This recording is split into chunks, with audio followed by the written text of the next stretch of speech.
Hello everyone, I'm Mehmet Alpatur, and this is our Physics 212 project, in which we have thoroughly examined a cathode ray tube television in many steps. Cathode ray tubes have found themselves in many applications in many sectors over the years, some of which include aviation, telecommunications, and medical industry. It essentially is a mechanism exploiting electromagnetism and quantum mechanics.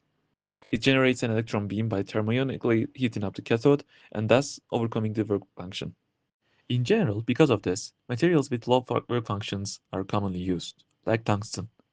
After that, using coils, the electron beam is directed towards the intended position. A part of the experiment was devoted to finding this work function. So, the current carried by the electron beam is given by the equation, and is dependent on the temperature, the area, and the type of the metal. When done with necessary values, it gives a close value to the work function of tungsten as expected. For the case of the television, this electron meets the screen in the end, and thanks to the quantum mechanical phenomena of phosphorescence, a glow happens so that the television works. The brightness is determined by the area, electron beam's power, the wavelength of the generated light. After calculating the theoretical value using an app on the phone, we measured the lux. But it came out to be a third of what was expected. That was because there was no use of a focusing device. So we started by taking the necessary precautions as these TVs tend to have a very high voltages. We opened up the TV and discharged the capacitors. In order to control the electron beam, we used two solenoids in the TV that are for vertical and horizontal deflection. For our first experiment, we altered the magnetic field in which the electrons move through. We used a magnetic bar for one of them.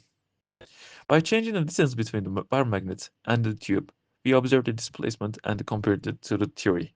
And for the other one, two voltage sources were used to give different current values to the solenoids. Once again, the deflections were measured and compared with the theory. After that, by plugging in two signal generators instead of two voltage sources, we were able to generate a circle to display on the screen. Then, using the Bluetooth module of an audio amplifier, we were able to generate more sophisticated shapes.